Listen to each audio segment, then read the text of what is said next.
The Legend of Hollow Creek ***. In the small town of Hollow Creek, nestled between dense woods and winding rivers, the legend of Sadie Blackwood permeated the air like the lingering scent of autumn leaves.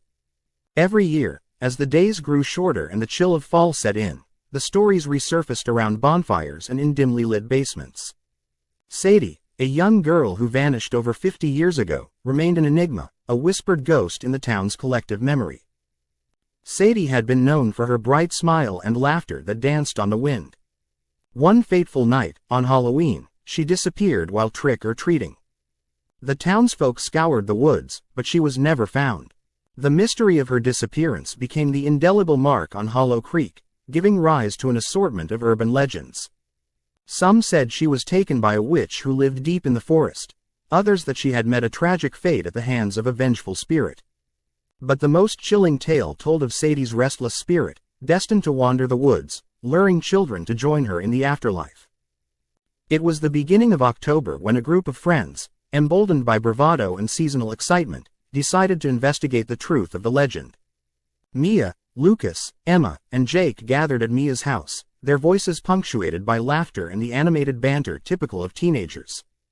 They had long grown tired of hearing tales that prevented them from exploring the limits of their own backyard. "Let's go to Hollow Grove," Mia suggested, her eyes dancing with mischief. "We can find where Sadie disappeared." Quote, "Isn't that where the old woman who supposedly turns kids into toads lives?" Lucas asked, skeptical. "Come on, Lucas, it's just a story. Plus, it'll make the perfect Halloween adventure," Emma chimed in, her enthusiasm infectious. After some debating, they gathered flashlights, their phones, and a few snacks, ready to brave the woods. As the sun dipped below the horizon, painting the sky in hues of orange and purple, they headed towards Hollow Grove.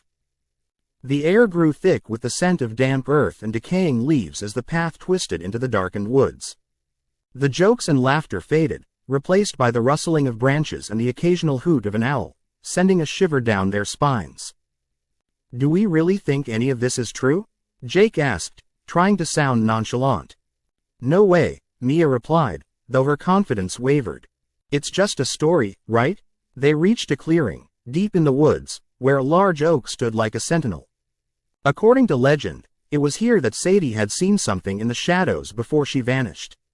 As they set up a small campfire, the flames flickered and danced in the night, casting eerie shadows. After a few rounds of ghost stories that left them chuckling nervously, Emma suggested they try calling Sadie's name. "If she really is out there, maybe she'll show us." "All right," Mia said, though she hesitated. "On the count of 3. 1, 2, 3. Sadie." Echoes of their laughter mixed with the crackling firewood as they waited. At first, nothing happened. Then, an unnerving breeze swept through the grove, quelling the laughter. The flames flickered erratically, and the light dimmed, as if something were blocking the glow. "Did you feel that?" Mia whispered, her heart pounding.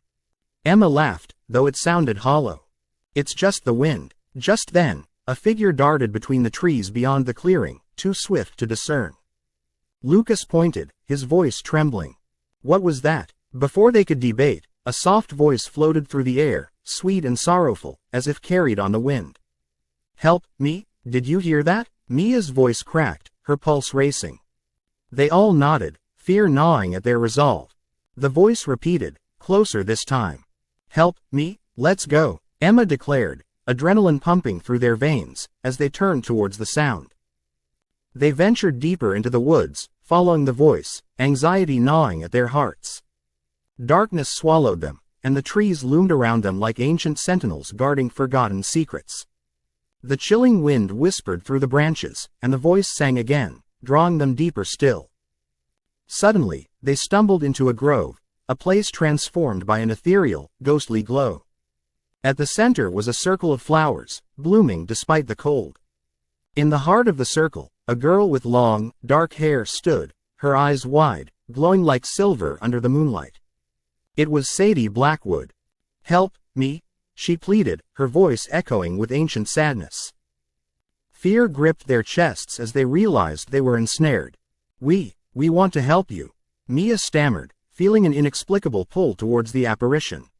"You've already helped," Sadie replied, her voice both serene and sorrowful. Now, you can join me. Quote, panic surged through them, and they turned to flee, but the forest had shifted. The trees twisted, the paths closed, and the firelight transformed into a kaleidoscope of shadows. Sadie stepped closer, her expression shifting between girlhood innocence and haunting regret. They raced through the trees, breathless and desperate, only to find the silhouette of the old oak, the only familiar sight amidst the chaos. Stay together, Lucas shouted, but it was too late. One by one, they began to disappear into the mist, each drawn by the melodic whisper of Sadie's voice, until only Mia remained, trembling under the gaze of the spectral girl. As Sadie reached for her, Mia's heart wrenched with fear. Why are you doing this? She cried. Because I'm lonely, Sadie whispered, her eyes glistening with unshed tears. I want friends to play with. Mia felt the pull of the darkness closing around her. No, I won't join you, she yelled, defiant. In that moment, she remembered the laughter, the joy, the warmth of friendship. With a burst of adrenaline, she turned and ran, pushing through the mist, dodging the grasping vines of the forest, until she burst into the moonlit clearing. She fumbled for her phone, desperately pressing the screen. The bright light surrounded her, pushing back the shadows. The world around her clawed at her, but she held onto the light as the darkness shrieked and then fell silent. With one last glance over her shoulder, she saw Sadie, standing forlornly at the edge of the grove, the sorrow in her gaze forever etched in Mia's mind. Mia sprinted back to the town, her heart racing and mind whirling with terror. She would never speak of that night. The legend of Sadie Blackwood would keep its secrets, but it would also haunt her dreams forever. In the months to come, she would hear whispers among her peers, daring each other to visit Hollow Grove, to call out Sadie's name. But Mia would just shake her head, knowing that some stories should stay in the shadows, and some spirits should never be disturbed.